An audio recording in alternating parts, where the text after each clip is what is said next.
Trainees अब हम TikTok ads manager को यूज़ करते हुए एड्स चलाना स्टार्ट करने जा रहे हैं। मगर एड्स चलाने से पहले हमें टिकटॉक एड्स के ऑब्जेक्टिव समझना बहुत ज़रूरी है। अब टिकटॉक एड्स के ऑब्जेक्टिव्स क्या होते हैं? ऑब्जेक्टिव्स बेसिकली वो गोल होता है जो आप अचीव करना चाहते हैं अपने ऐड के थ्रू। और ये गोल डिसाइड करना बहुत ज़रूरी है, क्योंकि अगर आपने गोल सही सिलेक्ट ना किया तो आप जो डिज़ायर्ड रिजल्ट्स चाहते हैं अपनी एड्स के थ्रू आप कभी भी वो अचीव नहीं कर सकते।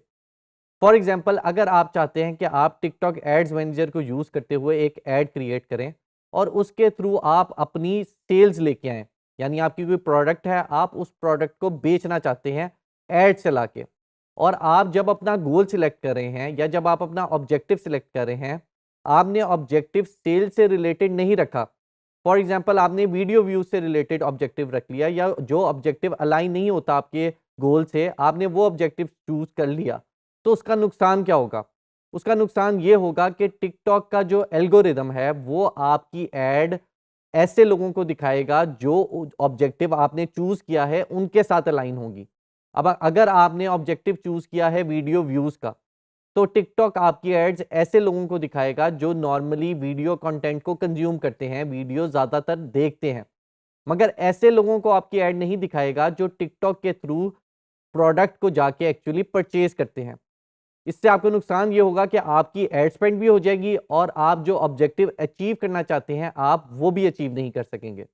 तो इस वीडियो में हम स्क्रीन की तरफ चलते हैं और मैं आपको बताता हूं कि टिकटॉक पे कौन-कौन से ऑब्जेक्टिव हो सकते हैं और कौन सा ऑब्जेक्टिव किस पर्पस के लिए ज़रूरी है।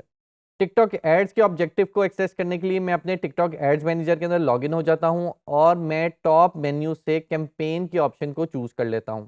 कैंपेन के ऑप्शन पे जाके मेरे पास टॉप लेफ्ट कॉर्नर के ऊपर एक क्रिएट का बटन है, मैं उसको क्लिक करता हूं, तो मेरे पास अपनी कैंपेन क्रिएशन का मेन्यू ओपन कर देगा। अब यहाँ पे वो मुझसे पूछ रहा है व्हाट्स योर एडवर्टाइजिंग ऑब्जेक्टिव, मगर ये एक बेसिक कैंपेन का सेटअप है। मैं चाहता हूँ कि मैं आपको सारे ऑब्जेक्टिव अच्छे तरीके से बताऊँ, तो उसके लिए मुझे यहाँ पे कह रहा है स्विच टू फुल वर्जन। मैं यहाँ पे स्विच टू फुल वर्जन के बटन पे क्लिक कर देता हूँ। मैंने जब स्विच टू फुल वर्जन पे किया तो देखें यहाँ पे अब मुझे उसने एडवर्टाइजिंग ऑब्जेक्टिव के काफ़ी ज़्यादा ऑप्शंस यहाँ पे दे दिए हैं। अब अगर आप यहाँ पे देखें तो हमारे जो एडवर्टाइजिंग ऑब्जेक्टिव्स हैं टिकटॉक एड्स मैनेजर में, उसने उसको 3 पार्ट्स पे डिवाइड किया हुआ है। सबसे पहले है अवेयरनेस, उसके बाद है कंसिडरेशन और लास्ट में हमारे पास आ जाता है कन्वर्जन। ये अगर आपको याद हो तो जब मैंने आपको डिजिटल मार्केटिंग फनल्स पढ़ाए थे, तब मैंने आपको बताया था कि अवेयरनेस स्टेज होती है, कंसिडरेशन स्टेज होती है, कन्वर्जन स्टेज होती है। ये उसी के अकॉर्डिंगली टिकटॉक एड्स मैनेजर ने अपने ऑब्जेक्टिव्स को डिवाइड किया हुआ है। तो अब अगर हम अवेयरनेस पे देखें तो अवेयरनेस में वो मुझे एक ऑब्जेक्टिव दे रहा है, वो ऑब्जेक्टिव है रीच का। अब रीच बेसिकली क्या है कि अगर आप चाहते हैं कि आप जो कंटेंट पोस्ट कर रहे हैं, जो ऐड चला रहे हैं, वो मैक्सिमम लोगों तक पहुंचे, तो आपके लिए ये ऑब्जेक्टिव सूटेबल है।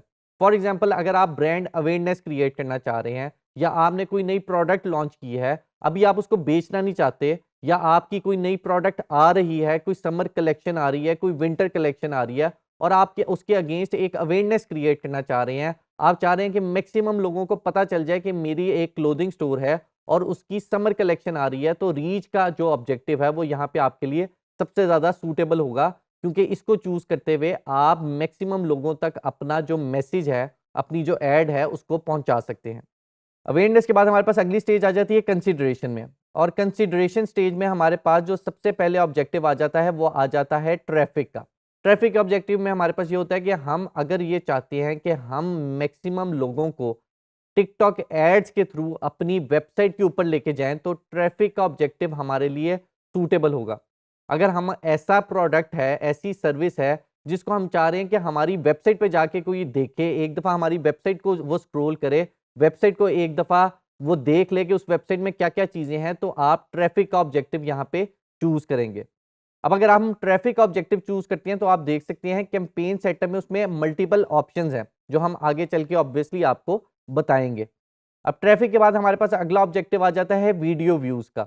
वीडियो व्यूज़ के ऑब्जेक्टिव में हमारे पास क्या होता है कि अगर हम ये चाहते हैं कि हमारे पास मैक्सिमम जो हम वीडियो पोस्ट कर रहे हैं, उस पे मैक्सिमम व्यूज़ आएँ, यानी हम जो कंटेंट पोस्ट कर रहे हैं, हम ये चाहते हैं कि लोग वो कंटेंट को ज़्यादातर देखें। तो अगर हम ये ऑब्जेक्टिव चूज़ करेंगे, तो टिकटॉक हमारी एड्स ऐसे लोगों को दिखाएगा जो कंटेंट जब कंज्यूम कर रहे होते हैं तो वीडियो को फुल लेंथ देखते हैं ज़्यादातर। ऐसा नहीं करते कि वो वीडियो देख के उसको स्क्रॉल अप कर दें। तो जो लोग ज़्यादा कंटेंट को कंज्यूम करते हैं, ज़्यादा वीडियोज़ को देखते हैं, उनको वो ऐड दिखाई जाएगी। वीडियो व्यूज़ के बाद हमारे पास आ जाता है कम्युनिटी इंटरैक्शन। यानी अगर आप ये चाह रहे हैं कि मैं जो कंटेंट पोस्ट कर रहा हूँ उसके अगेंस्ट मुझे एंगेजमेंट आए, लोग मेरे कंटेंट को लाइक करें, लोग मेरे कंटेंट को पे कमेंट करें, लोग मेरे कंटेंट को शेयर करें, तो कम्युनिटी इंटरैक्शन आपके लिए सबसे बेस्ट सॉल्यूशन है। जब आप ये ऑब्जेक्टिव चूज़ करते हैं तो टिकटॉक आपकी एड्स ऐसे लोगों को दिखाता है जो लोग ज़्यादातर कंटेंट के साथ एंगेज करते हैं, जो ज़्यादातर कमेंट करते हैं, जो ज़्यादातर लाइक करते हैं। कंसिडरेशन के बाद हमारे पास जो अगली ऑप्शन आ जाती है वो आ जाती है कन्वर्जन की। अब कन्वर्जन में हमारे पास सबसे पहले ऑप्शन आ जाती है ऐप प्रमोशन की। अगर आपके पास कोई मोबाइल ऐप है और आप चाहते हैं वो मोबाइल ऐप पे ज़्यादातर इंस्टॉल्स आएँ, ज़्यादा लोग उस मोबाइल ऐप को डाउनलोड करें, तो आप ये ऑब्जेक्टिव चूज़ कर सकते हैं। या अगर आप ये चाहते हैं कि आपकी ऐप जिन लोगों ने डाउनलोड की हुई है वो उस ऐप पे जाके कोई एक्टिविटी करें, तो उसके लिए भी ये ऑब्जेक्टिव आपके लिए सूटेबल है। अगर आपके बिज़नेस से रिलेटेड कोई ऐप आपने बनाई हुई है और आप उस पे डाउनलोड्स चाहते हैं या उस ऐप में कोई एंगेजमेंट चाहते हैं, तो उसके लिए ऐप इंस्टॉल का ऑब्जेक्टिव आपके लिए सबसे ज़्यादा सूटेबल है। ऐप प्रमोशन के बाद हमारे पास अगली ऑप्शन आ जाती है कन्वर्जन के अंदर लीड जनरेशन की। यानी आप अगर ये चाहते हैं कि आप कस्टमर का डेटा कलेक्ट करें, उनका नाम, उनका फ़ोन नंबर, उनका ईमेल एड्रेस कलेक्ट करें और उसके बाद आप उनको खुद रीच आउट करके उनको कन्वर्ट करें। अगर फॉर एग्ज़ाम्पल आपकी एक डिजिटल मार्केटिंग एजेंसी है और आप चाहते हैं कि आप ज़्यादातर लोगों का डेटा कलेक्ट करें जिनको डिजिटल मार्केटिंग सर्विसेज़ चाहिए और आप उसके बाद उनसे मीटिंग करके उनको क्लोज़ करें, तो आपके लिए लीड जनरेशन का ऑब्जेक्टिव यहाँ पे सूटेबल है। अब लीड जनरेशन के ऑब्जेक्टिव में भी अगर आप देखें राइट साइड पे तो आप मल्टीपल वेज के थ्रू लीड जनरेट कर सकते हैं, लीड्स कलेक्ट कर सकते हैं, जिसमें वेबसाइट है, इंस्टेंट फॉर्म है, डायरेक्ट मैसेजेस हैं, इंस्टेंट मैसेजिंग ऐप है, इनके थ्रू आप डेटा कलेक्ट कर सकते हैं, जो मैं आगे चल के आपको बताऊँगा भी। अब लीड जनरेशन के बाद जो हमारे पास लास्ट ऑब्जेक्टिव बचता है कन्वर्जन में वो है सेल्स का। अगर आपका प्रोडक्ट बेस्ड बिजनेस है और आप चाहते हैं कि आपकी प्रोडक्ट ज़्यादा से ज़्यादा बिकें एड्स मैनेजर को यूज़ करते हुए और टिकटॉक एड्स मैनेजर पे ऐड चला के, तो आप सेल्स का ऑब्जेक्टिव यहाँ पे चूज़ करेंगे।